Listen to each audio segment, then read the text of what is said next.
Water can be lots of fun, whether we're just splashing around or swimming laps. But maritime disasters happen not just because of one poor decision, but because of a long string of bad decisions. Water can be extremely dangerous. I'd like to talk to you today about a few maritime disasters and what we can learn from them, not only in the interesting history, but in how they can help us to analyze past disasters and prevent future disasters from happening. Let's check them out. Now, of course, the most famous maritime disaster is the story of the Titanic, but I think it's a little bit overrated. I want to talk to you today, firstly, about the Daniel J. Morrell. It was a freighter traveling on the Great Lakes, delivering different shipments. One day, the ship, during a violent storm, during 65-mile-per-hour wind gusts and huge, massive waves, the ship actually tore in half. Now, what makes this story all the more terrifying is that the men on the deck, as the ship was tearing apart, knew that they were doomed. But they thought that they were to be saved, as they saw a ship coming through the distant fog and all of that snow. They thought that they saw a ship. What ended up happening was it was the back half of the ship that was barreling towards them. There was only one survivor in this case. It was a tragic tale. He, for 48 hours, was able to stay alive with only a light coat and a life jacket. He prayed to God for it to end, for him to die, as he only wanted an end to that terrible, terrible time. But it's a little chilly out here. Let's go inside. Now, the next maritime disaster that I want to talk to you about is the story of the Kursk submarine. In the year 2000, in the icy waters of the Barents Sea, during some fairly standard naval exercises, it became apparent that one of the largest submarines in the Russian Navy's fleet at the time was several hours overdue to report to a mother ship. Now, what ended up happening was, due to poor maintenance of its torpedoes, there was an explosion on board, and several men died.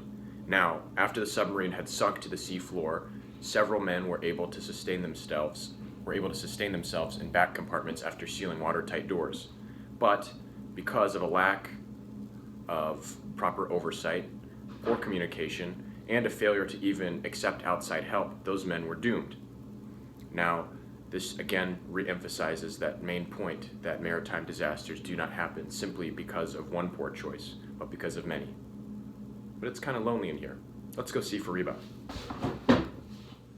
Yes, so that was basically what I was getting at. What were you saying about Edmund Fitzgerald? The Edmund Fitzgerald. Yeah, so the Edmund Fitzgerald was a large freighter ship that sunk on Lake Superior 30 or 40 years ago, and actually it's very similar to the sinking of the Daniel J. Morrell, which I think I told you about previously. But what's really sad about the case of the Fitzgerald is that no distress signal, just like with the case of the Morrell, no distress signal was given. But what we know now, because of analysis of the wreck, is that the ship was taking on water, so it started to sink lower and lower in the water. And actually, as those ships were rolling across the deck, the ship actually would go underwater a little bit. But from the captain's nest, McSorley, the captain, would think, okay, it's fine because surely we're just going to rise again. But there was one final massive wave which actually brought the ship all the way under. And so the first sign of distress for the people inside the ship was also the last sign of distress, which is what's so terrifying here, is because that signal would have been water crashing through the glass because of the increased pressure of them sinking so far underneath the surface. And at that point, there's nothing that could have been done for anyone, and all the men died. So it's a little bit different than the cheery stuff we were talking about. But it's all right. I didn't die. I don't know anybody who did. But I gotta go. Alrighty. What can we learn from maritime disaster? From maritime disasters, we can learn a great deal. For the men of the Daniel J. Morrell, had there been proper emergency systems in place, for the men of the Kursk, had they had a proper functioning Navy with proper oversight and lots of openness, and for the men of the Edmund Fitzgerald, had there been emergency systems in place that would alert the captain, McSorley, that indeed something was wrong with the vessel, these disasters would not have taken place. Maritime disasters have implications not just for the sea, but for the land and the sky too. We must study disasters to prevent future ones. Thank you.